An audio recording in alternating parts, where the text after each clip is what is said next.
Scores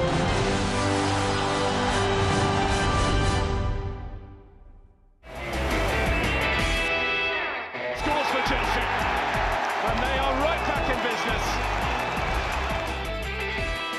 Welcome to Fox Soccer Match Day, presented by DirecTV. I'm your host, Nick Webster, alongside Keith Costigan. As always, it's a massive, massive weekend of football in England. While the rest of Europe is putting their feet up by the fire, well, the boots and tackles are flying in. Keith, tired minds, tired bodies. There's so many games, they come thick and fast. When's it going to take its toll? Champions League football, here we come. Well, let's take a look at the fixtures and see who the Big Four are playing on this bump weekend of football. And I tell you what, keep it right here on FSC. Now, Keith, this is such a big weekend. Liverpool going to Manchester City. Manchester City have been very good at home. How important is this for Liverpool? It's huge. It's Liverpool's season in one game. We've got to go to break, but when we come back, it will be the first half kickoff. Chelsea against Newcastle United, right here on Fox Soccer Channel. Nick Webster, I'm going to go to you first. I mean, come on. $250 million. We've been waiting this long for one score. It seems like a no-brainer. He ain't worth it. Oh, listen, the man is underpaid. If he brings soccer to the masses here in America, he will be worth every single penny. When you look at the contracts some of the NFL players, some of the MLB players get, Beckham is underpaid. Just because he's only scored one goal, that means nothing in the big picture. He puts people in stadiums and he sells shirts like nobody's business. Unbelievable. Soccer's going up, Nick, but only because it started at such a low level. Well, I think that's a little harsh, David. Why don't you come out here to LA? I will take you to the Home Depot Center when David Beckham plays, and I guarantee you this, you will become a convert. You will become a soccer nut, and you'll completely move from the evil side you're on now to the light side. The Champions World Series Tour 2003. Our sideline reporter Nick Webster had a chance to catch up with the newest Red Devil goalkeeper Tim Howard. New York, Juventus, you're slated to start in that game? Don't know. If I do, it'd be great.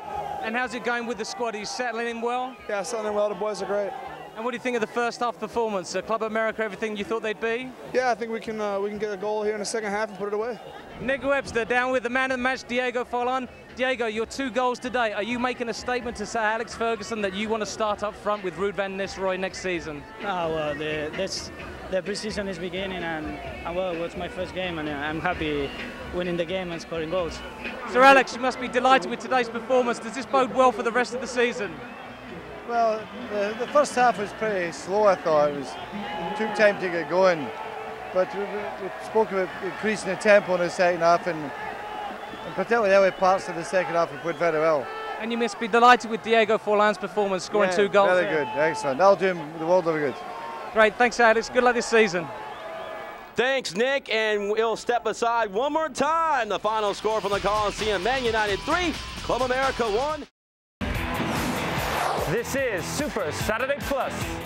Welcome to Super Saturday Plus, presented by DirecTV. Nick Webster alongside Keith Costigan, and what a weekend we've had in the Premiership. At the top, it's all going crazy, and at the bottom, it is so tight, it's unbelievable. A few weeks ago, we thought the bottom 3 were done, but it doesn't work like that. Football's a funny old game. It is certainly a funny old game. Well, make sure to join Keith and I at foxsoccer.com after the show, where we're going to break down the relegation dogfight. But let's get straight to the fixtures and see who is playing who on this Super Saturday. Well, Middlesbrough have been very good this year, taking on FA Cup semi-finalists Watford.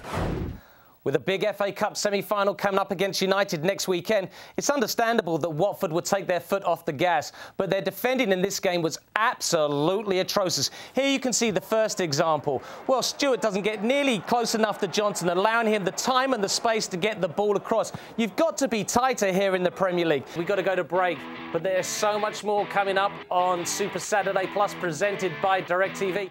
We can go live now to Los Angeles to speak to Nick Webster from the Fox Soccer Channel. Nick, a very good evening to you. It's been a pretty confusing but fairly momentous day over this side of the pond. What are you making of it over your side? Well, good evening, Sky. Unnamed sources close to the club have told me that they are 90 to 95% certain that a certain David Beckham will be arriving in the US come the new Major League Soccer season. So much speculation, but they are fairly convinced that it's going to happen. So as far as you're concerned, then, that contract that's currently on the table at Real Madrid, that will not be signed, and David Beckham will be heading to America.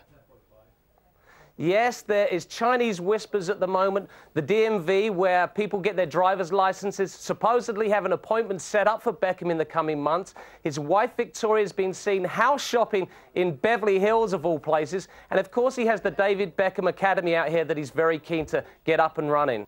Nick, it's been fascinating talking to you. No doubt we'll probably talk to you again over the next couple of days. Thanks ever so much for your time. And you talk about a squad that has got star power. This is your team right now, Nick. Well, in qualifying, they absolutely walked their group and scored, can you believe it, 35 goals. This included a 7-1 thrashing of Russia, and obviously two players that we highlighted, Ricardo Cavallo, so strong he will bring this back four together, and Pedro Pauleta. He has now overtaken Eusebio as the top goal scorer in Portuguese history, and he is a player with so much attacking flair. He's scoring goals by the bushel in France. He's leading that table with 22 on the season. What Portugal have to do this time around is not be slow starters. In the last two tournaments, obviously in 2002, they lost to the US, and then they lost to Greece in 2004 when they hosted the tournament. And I happened to be in South Korea when they played the US, and it seemed like the Portuguese players came walking onto the pitch, smoking cigars, drinking martinis. They already thought that they'd won the game. It was far too lax, so much ill discipline, and when they did start to play, they really turned it on.